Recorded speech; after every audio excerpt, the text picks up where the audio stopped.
What's up, y'all? My name is Darrell Medellin, aka D to the motherfucking one. I am from Union City, California, via Cebu City, Philippines. I'm a rapper, artist, businessman, and overall, I just like to do dope shit. And this is my Fogging Faces. What's going on, my So, guy? man, How you doing? Good, bro. Appreciate you having me here. Appreciate you coming through. Absolutely. Busy man. I know you got a show after this, no? Yeah, a few hours from now, I got sound check, Sac State. That's fire. What's going on, y'all? Welcome back to another episode of Fog and Faces. Today, we got rapper, artist, coming from Cebu originally, Yep, now Cebu repping Union City. We got Darrell Medellin, Mr. D1 himself. Yes, sir. What's up? How you doing? Doing great, man. Can't Fire, complain. man.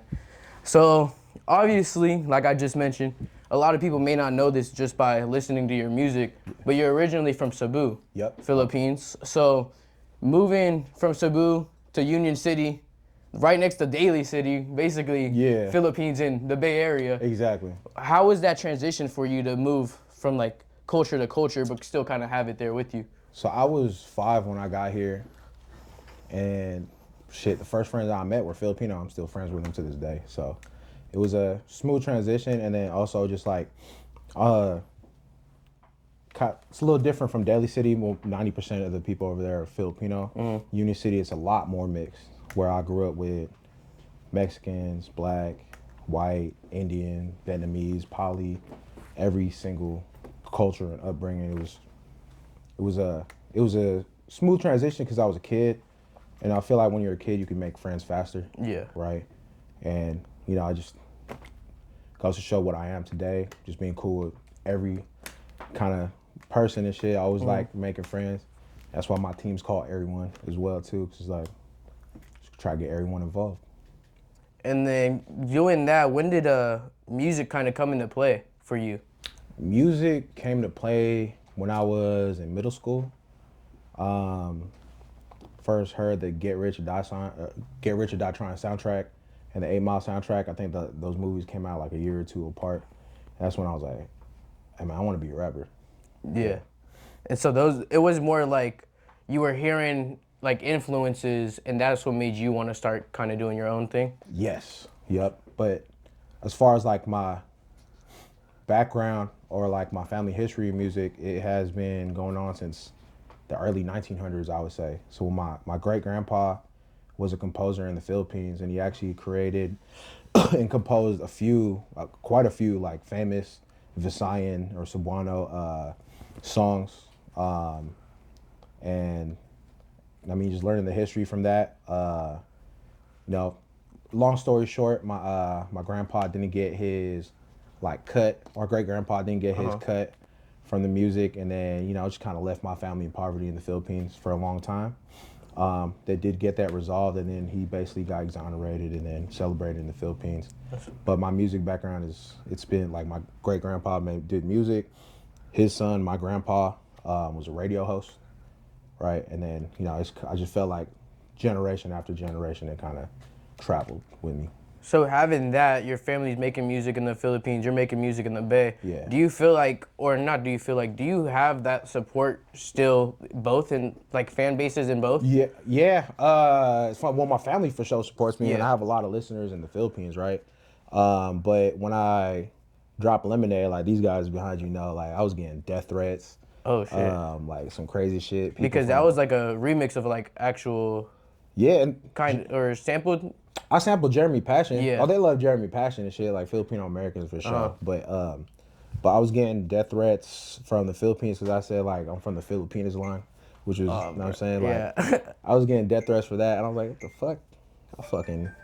Y'all fucking on some bullshit. But there's a lot of feelings of hate for the diaspora, right? I that could go for any culture. That'd be feelings for hate for diaspora. You left your country, you're acting different. You're not from here now. You're not really Filipino. You're Filipino American and all this kind of bullshit. But hey, man, I was actually born there, so you can't say that shit about me, Yeah. motherfuckers. Fuck y'all. So when you're making your music, do you feel like you're kind of pulling like your creativity from both Bay sound, maybe a little bit of the Filipino sound? I want to say I have a really like sampled, or I don't speak, because I don't speak Tagalog. I speak Bisaya. I haven't really implemented that in my music. Definitely a lot of bass sound and influence, but then also like I have a lot of influence growing up. Like, of course, Tupac, but growing up, most of my favorite artists were from East Coast, unless it was like E40. So it's like Tupac and E40 were like, the West Coast artists. But I also grew up like my favorite rapper is Nas. Oh. Nas and Big's my favorite rapper. AZ, Hov, know what I'm saying? Yeah. So like De La Soul, Tribe Called Quest, Wu-Tang, like I was listening to a lot of that because 50 Cent was one of my favorite rappers at that time. That's who fucking kind of influenced me to fucking start making music. So a lot of my melodies and hooks are inspired by 50 Cent, J. Cole's, right? But definitely, I bring that Bay like game to it with like E40, right? And Pac and Mac Dre. And then so going into how you started making music, what influenced you, what's your creative process like? How are you thinking of, I'm gonna make this song, it's gonna be about this, I'm gonna choose this beat. How does that all work out for you? Which is funnily enough, I used to run a studio for like 4 years in Union City, but I hate being in the studio. Like unless it's with like the homies and was just like some other shit to do. I hate being in the studio. When I go there to go into the studio, like my engineer, Sandro, will know about this. Like I'll book a 2-hour session, I'll knock out 10 to 15 fucking songs in 2 hours. Oh shit. I have shit pre-written, or even if I need to write a verse for it inside the studio, I'll write some shit in like 7-8 minutes, still like be some crazy shit that I come up with. My creative process is try to write ahead of time so I get more like some time to write. Like sometimes like if I have a studio session, like let's say I have a studio session next Tuesday, I start writing right now, I could probably write out like skeletons of songs, right? Verse, hook, or maybe even 2 verses, hook, bridge, ahead of time. And then I could just knock that out because I've already like kind of practiced it when I'm writing, when I'm at home. Have like a 3-4 hour time to write every other day before the studio session. And then by the time I'm in the studio session, dip them out because I like being outside doing shit. Yeah. Like, these guys too, like the homies behind you. I like being outside and doing shit. The studio's cool, but it's not. I like doing. I get anxiety in the studio. I know I seen a Larry June interview was saying he don't like being in the studio. He only like does his shit for like an hour or 2 a day. I'm like, I feel this exact same way. I like being outside and having fun. Do you feel like that's just because it's like, do you think that's because it's work for you now, or? No, I never look at it as work, but I just like to get as much experience in outside of the world and get as much like influence, experience, I would say inspiration as possible, and then it kind of goes into the music. But it's also from like years of like really owning my craft of writing, and I could just write a fucking amazing verse, amazing song in a short amount of time. So I kind of like optimize my time with music, I would say. So when you're writing the songs, are you thinking in your head like, this is just the blueprint right now? If I get to the studio, I don't like something, I'll switch it? Or? Yeah, I could. Yeah, absolutely. Yeah, I could always come switch it. Like this session I have coming up, I was doing cleanup. I was doing cleanup for a bunch of songs. Like, hey, I gotta hit this verse again. I gotta just fix this line. I gotta fix this part of the hook. I gotta add some vocal stacks, some ad libs, and whatnot. So it's kind of like a whole process. You might not finish the song in that one session. You might come back to it and be like, I didn't like that part. Let's tweak it up a little bit. Exactly. And then, as we mentioned in the beginning, you got a show later after this. Yeah. What's the surreal feeling of being on stage? What kind of feeling? You don't like being in the studio. Some rappers don't like performing. But I love being on stage. It's like I love performing. That's like you heard like flow state. Like that's me on the stage. Like I don't have no surreal feeling. It just feels like where I belong. It's just like I love it. I like controlling the crowd. I like talking to people. You know what I mean? And just like being on stage. Like I get anxiety in the studio because just like it's like a cramped up space. Like, I mean, you don't see no sunlight. That's why I like studios with windows and shit like this. But when I'm on stage, I fucking love it. It's like I'm hooping. Like you're hooping. It's like I'm hooping. It feels great. That's a dope little comparison. Yeah. Do you feel like, so you don't feel no pressure when you're on stage? It's all just like you said, flow state. Yeah, just flow state. Like on stage, sometimes most of the time I'm just go on sober. I know, like maybe like a shot or two just to like give me a little more hype, but most of the time I'm performing sober. And then with that, you've done small shows, you've done bigger shows. You're doing one at Sac State. What's been the the show that's been like, damn, like I was able to perform at this venue, I was able to open for this person. What's that type of experience like for you? I think I would say two. Shout out to Who Cares, shout out to Amart, got me on my first festival last year at Everybody Eats Festival. I got to open for Zakari and La Russell, so that was dope as hell. It was a different experience performing at a festival. It was sick. It's just like there's a few thousand people out there. Yeah. You know, it could be only like a few hundred people really listening because like there's other shit to do in the festival, right? But I'm like, that's a lot of people. But Yeah. I would say in comparison to that, damn, I don't know if I want to say like Hawaii last year was crazy because Kaylani pulled up to our show, so that was lit.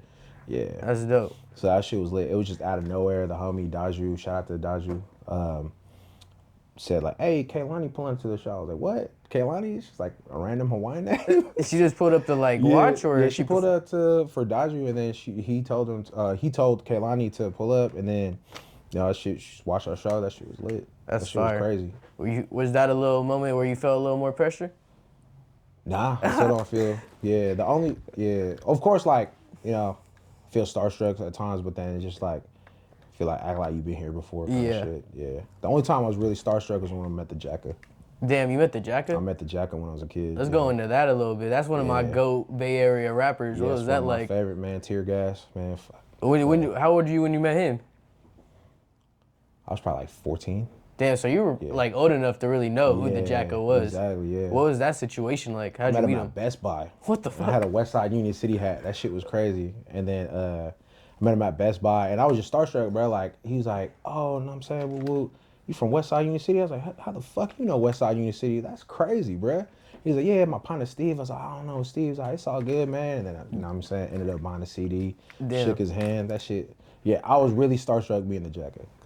Especially at like that time, you gotta think he was big. Yeah, no, absolutely. It's like, of course, like everyone listen to hyphy, love hyphy music. I mean, especially like that era, that generation. But like me and my partners slapped mob music. Jacka, Burner. Yeah, Burner, Hustler. Yeah. Now me and Mob Figures, all them. Yep. Yeah, that's if I was to interview one person, I think like dead or alive, Jacka would definitely be up there. Yeah. That would be a crazy interview to do. Rest in peace, for real. Man. So going into your music a little bit, you kind of have different styles that you rap over. You kind of, like you said, a little take that we won't use. You're a wannabe singer. Yeah. What do you, how do you kind of expand that a little bit? Do you feel like you want to do more than just rapping? Yeah, no, but don't get me wrong. My roots will always be hip hop and rap, but I also want to like definitely explore different sounds and whatnot too. Melodies and all that. I always like having melodies on the hook and then just like having different sounds. But my roots was always hip hop. I would never stray away from hip hop. Like, certain artists. Certain artists do like, you know what I'm saying, turn to country or turn to rock and shit. That's cool, but don't downplay hip hop like that. That's some bullshit. You know what I'm saying? That's what got you there, fucking pussy. But yeah, Hey, you heard it here first. You heard it here first, man. Y'all some hoes. I'll slap the fuck out of you. Ain't no cap in that rap, huh? So looking forward a bit with that, what do you kind of want to try to expand into? Do you like just your melodic side or? Yeah, cause I be making a lot of like rap with these guys right here with everyone. But I've done a lot of melodic stuff, but I definitely want to expand it to some like R&B, hip hop blends. I think I've already started kind of doing that, but I definitely want to get better at singing too, because I'm not the best singer. Like I said, I'm a wannabe singer. Like I like to sing, but I can't. Yeah. Yeah. And then I want to go in. You put up with your homies. You put up pretty deep. I want to talk about. You said you got like your friend group's everyone. Yeah. Go a little into that. What does that mean to you? How is that like your life? So each and every one, I've been rocking with these guys for a minute now. Zaldi, shout out to Zaldi, Geese, Stilo, Free. Nico's not here, Mo's not here, and then like the other guys. But each and every one is it started with 6 of us, but it's basically like a term to like inclusive, or like everyone who wants to fuck with us. You know what I'm saying? Everybody wants to rock. Everybody that wants to create music with us, part of everyone. You know what I mean? Like, we don't want to ever exclude anybody and make them feel like they left out. I feel like there's been a lot of like shit like that in the Bay, and you know what I'm saying? I'm trying to do something a little different, especially like being part of a group called After Hours Records. Back then, it was cool. Like, appreciate everyone that was involved in that, but then that felt a little more exclusive, and I just didn't like that feeling. I like when the homies are involved in shit, Yeah. and then don't alienate other artists, don't alienate other people. I just like just kicking it with the homies and shit. That's basically it. Yeah, I definitely feel like when you have that, the homie environment or like the family environment around you, anywhere you go, it makes things like more enjoyable. Yeah, exactly. It makes it more enjoyable, and it's just like, oh, they can't come, oh, they can't do this. Yeah. Yeah, unless they're on some really weird shit, then yeah, nah, bro. We rocking with each other. Yeah. And then going into that, collaborating's kind of like, seems like really big to you. Yeah. Is there any artists, producers, anyone else that you kind of want to open up and collab with? Oh, there's a lot. There's definitely a lot. I can't think of. First off, Nas, like, bro, if I could ever get a Nas on a record, Jadakiss, like, I don't know if you want to talk legends or like anybody. Bro, if we get Jadakiss on a fucking verse, that'd be amazing. 50 Cent on the hook, Nas. It's Nas, bro. Sign me. No. Nas signed. But no, shout out to Where's Lou, man, because the homie Lou got signed to Master Pill. Oh, that's dope. Yeah, so that's Nas right there. But aside from that, man, I'm down to work with anybody, man. Anybody, you know, it's cool. I got a lot of homies in the music industry that do other type of music too. So, I can't really think on top of my head. Shit, La Russell song would be crazy. Yeah, La Russell song would be nuts. The Boy be gassing. Yeah. He just be straight gassing. 22nd Gym, like as far as like that would be a fire collab. Yeah, bro. I fuck with Jim Tough. That shit be slapping. Yeah. Aside from that, like, I'm down to do whatever. Like, I just made a house song the other night, so like, yeah. I'm gonna have to listen to that. No, it's good. We'll slap that shit. So with that, like you said earlier, you were getting death threats when you dropped your Lemonade freestyle remix. Yeah. What's going through your head when you're getting that? Is that kind of throwing you off the game, making you like, damn, maybe I don't want to do this? There's so much negative energy behind it. Yeah, because I've always had, like, you never really love what you want to do, like what you're doing, unless you've had thoughts that you're gonna quit. I mean, but I never ended up quitting. I mean, but that specific situation did not make me want to quit. Yeah. It made me want to go harder. It made me want to go fucking talk shit. I like talking shit too. Yeah. Me and my homies be talking shit all the time. But yeah, it was just like, I already kind of knew about, or had a feeling about, like how the homeland had like feelings for the diaspora, but it's only certain people online. It's not like the whole Philippines, right? It's a very small part of like an online community that be hating on people from back here. Like, remember the shit that happened online with the graduation stole, where they were hating on this girl that went viral? I think, yeah. Yeah, she had like the Filipino stole, and they were saying, oh, it's upside down. Oh, it's illegal for you to have that on. You can't be doing that. Like, you get arrested in the Philippines. I'm like, well, bitch, motherfucker, she ain't in the Philippines. Like, she obviously over here, or like, I think she was in Australia or some shit. Like, and then they were telling me like, oh, some you can't be saying that about the Filipino flag and all this on this TikTok video. I'm like, bro, I'm in America. What the fuck are you gonna do? Like, come on, bro. Like, yeah, bro. But especially being like from the Philippines too. Like, yeah. Come on now. Like, come on, bro. Like, it's not like you're some random talking shit about the Philippines. Yeah, You've been there. You lived there. I lived there. Like, I mean, bro. It's just like that disconnect from culture. It's definitely a cultural divide from here in America. But you know, it goes from city to city too. Especially like, we're like what 6,000-7,000 miles away, so that cultural divide is even larger. Yeah. Than, people think. But I mean, this fool's all just got back from the Philippines and shit. It's all love when you go over there, bro. It's just literally just a certain amount of like online community that be hating on people, and it's people who just, I apologize. You're in a horrible situation. Probably you're still in poverty, all that. But hey, man, like, that ain't me. No, I lived in poverty. You know what I'm saying? All this shit, like, I've gone through a lot of shit. You know what I'm saying? Stop talking shit. Get out the mud, bitch. No. I'll just play it down. Hey, man, this might bring more. Come on, man. Yeah, bring more hate. He's ready for it, though. Yeah. Bring more hate, man. I love it when I get hated on. That shit add fuel to my fire. I get inspired when I get hated on. That's fire. Have you performed back in the Philippines? Not yet. Plan to in September. Damn. Yeah. So I want to know, after that, I need to know the difference. You know, there's definitely probably more, like you said, a cultural change. The fans are going to be different. The hype's going to be a little different. There's different nuances that I won't understand that they have when they're talking on their music, and then vice versa, that they won't understand what I have and like the shit we're gamed up on. But it's all love at the end of the day. I mean, it's, like I said, it's only certain people that's gonna be hating, but like I have a lot of listeners in the Philippines, bro. Shout out to everyone in the Philippines. All love, you know what I'm saying? I'm Filipino too. Don't forget that. But I can't wait. It's gonna be fun. I just can't wait to perform like for free out there. Like I want to be like back in my neighborhood, set up a concert, shit like that, and then just get shit rocking. So going back to, let's say, your first studio session, knowing what you know now, the journey you've been on, what would you go back and tell yourself? Man, damn. I actually don't know what to say about that shit. Come ready, and then call. all right, bro. Nah. Hey, all right. Yeah, come with a notebook.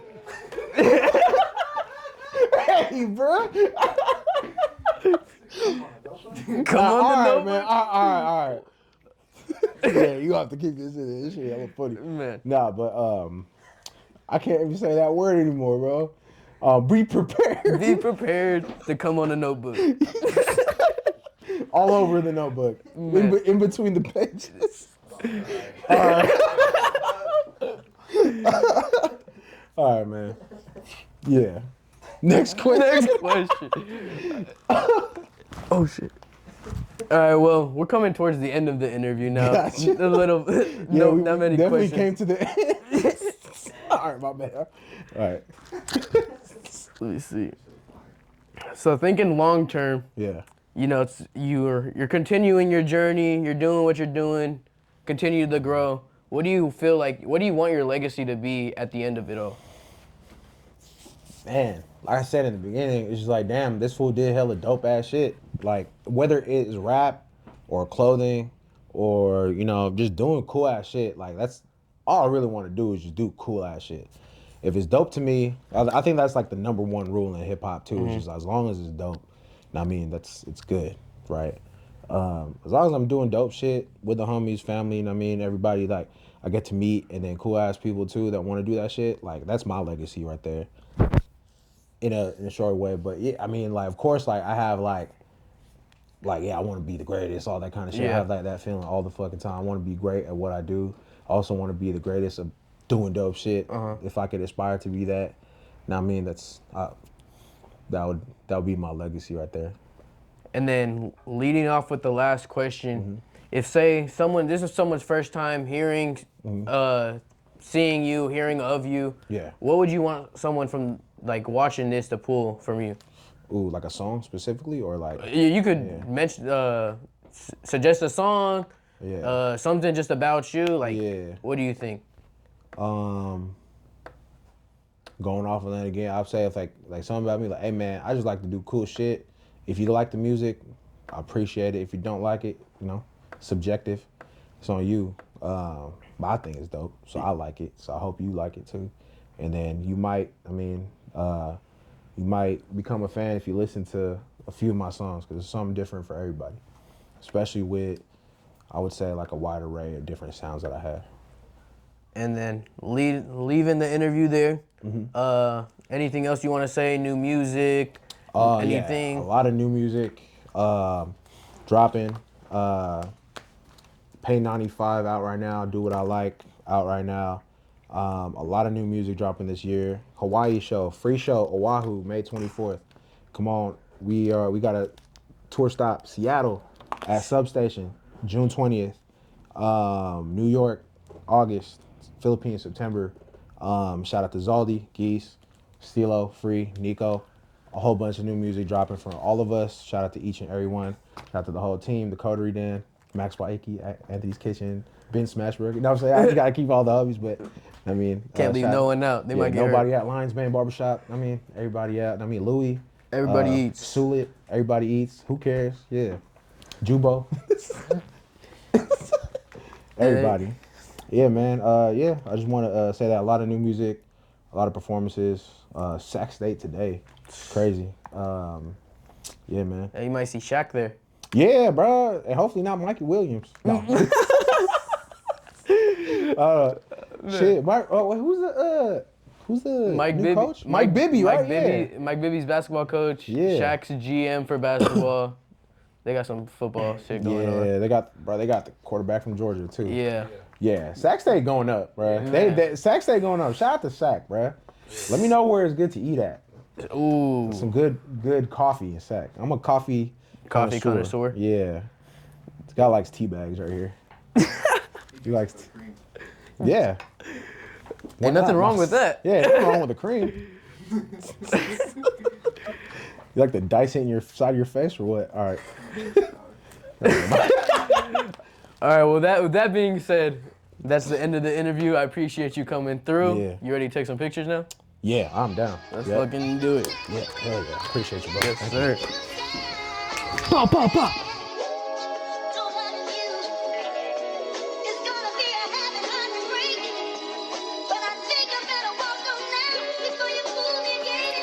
I don't got a meal in the bank and it's haunting me.